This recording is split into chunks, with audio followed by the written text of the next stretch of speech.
Hello student, कैसे हो आप सब। मैं हूं आरजी और आज की क्लासेस में चलते हैं। हम लोग करते हैं केमिस्ट्री क्लास को आगे कंटिन्यू। और आज की क्लासेस केमिस्ट्री की क्लास में हम लोग, जैसे कि मैंने आपको लास्ट क्लास में बताया था, हमने केमिकल प्रॉपर्टीज ऑफ एसिड्स चल रही थी। क्या चल रही थी? Chemical properties of acids. और आज की क्लास में उन्हीं रासायनिक जो गुणधर्म होते हैं किसी अम्लों के, ठीक है, तो उसको आगे की तरफ कंटिन्यू करेंगे। ओके, तो आज की क्लास में हम लोग बढ़ते हैं। और पहला तो हमने ये बताया था मैंने आपको कि जो एसिड्स होते हैं वो एसिड्स क्या करते हैं, हाइड्रोजन आयन देते हैं। क्या करते हैं एसिड्स? हाइड्रोजन आयन रिलीज करते हैं। ओके, किसी भी अम्ल को एक्वा सॉल्यूशन में डालने पर वो हाइड्रोजन आयन देते हैं। और दूसरा है, क्वांटिटी डिपेंड करती है कि हाइड्रोजन आयन कितने दे रहे हैं।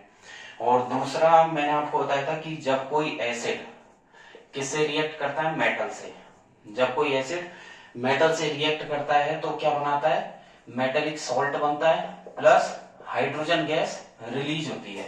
ठीक है, यहां तक हम लोग कर चुके थे।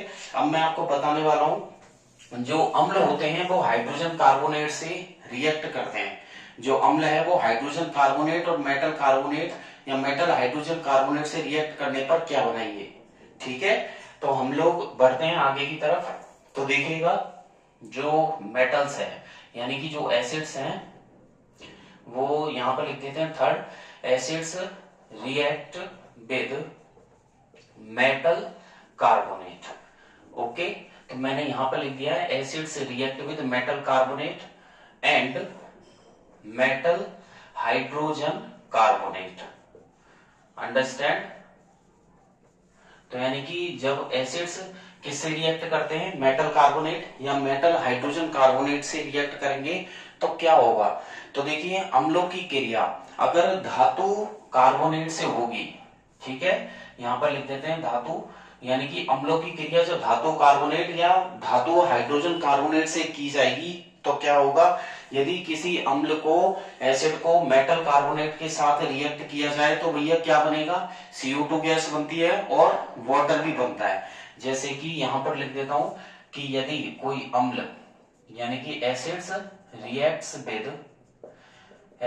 Reacts with metal carbonate and metal hydrogen carbonate, metal carbonate and metal hydrogen carbonate से रिएक्ट करने के बाद क्या बनेंगे, सॉल्ट बनेगा, प्लस वाटर बनेगा, plus carbon dioxide gas release होगी।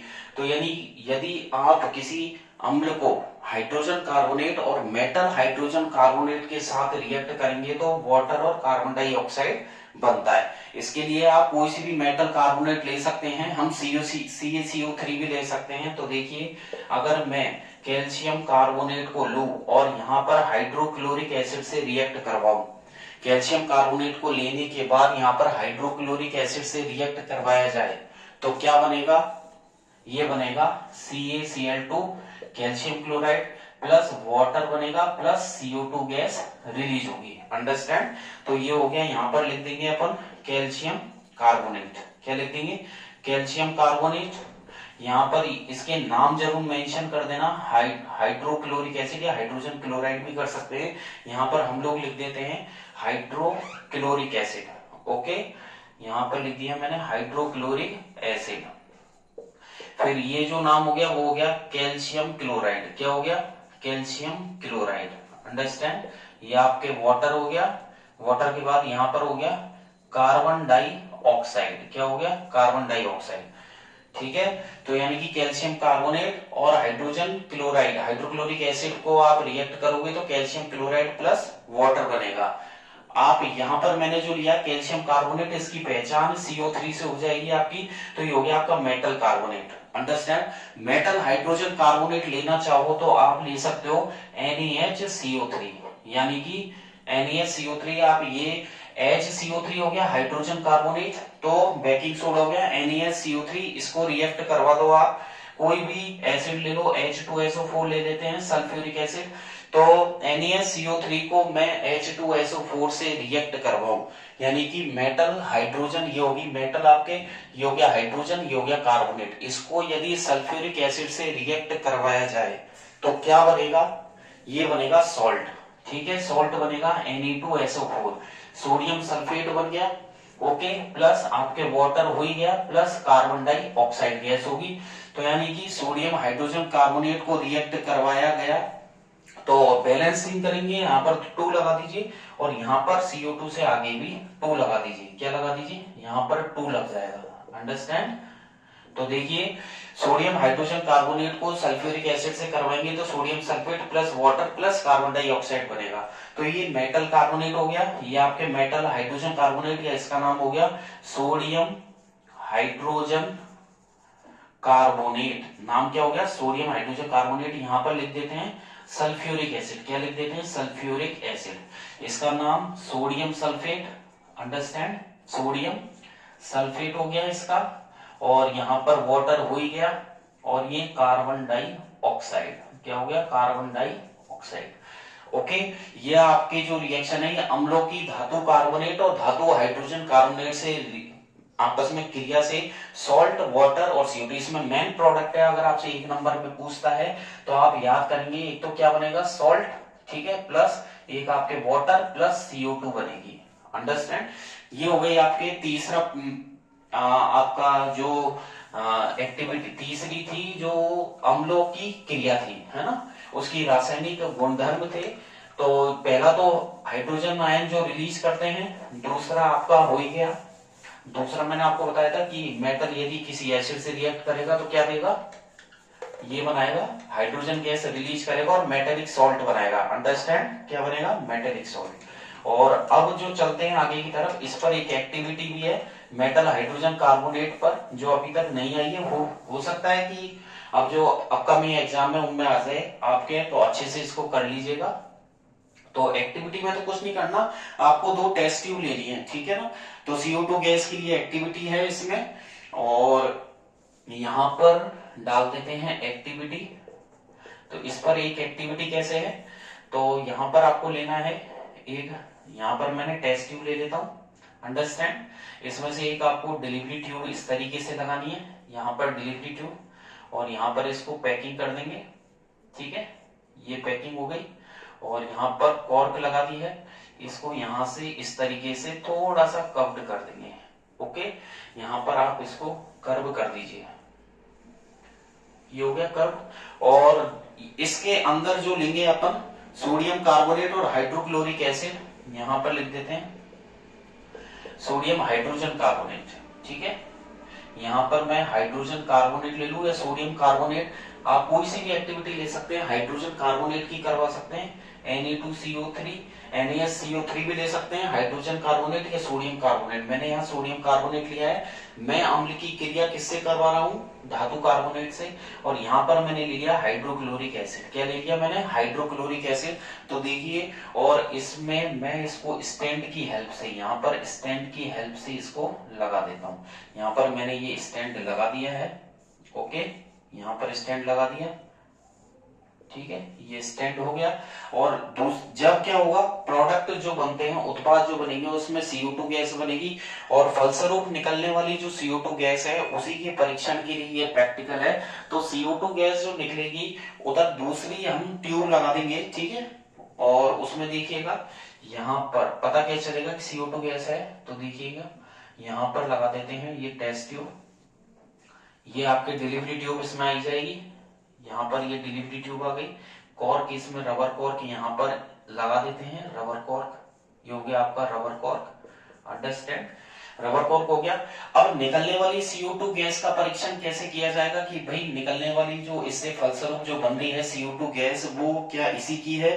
तो ये क्या होगा, यहाँ पर मैंने ले लिया सॉल्यूशन यहाँ पर, और ये डिलीवरी ट्यूब, इसमें से निकलने वाली यहाँ लिख देते हैं हम, यहाँ क्या लिख देते हैं कि लाइम वाटर जो है, यहाँ लिख देता हूं लाइम वाटर टर्म्स मिल्की।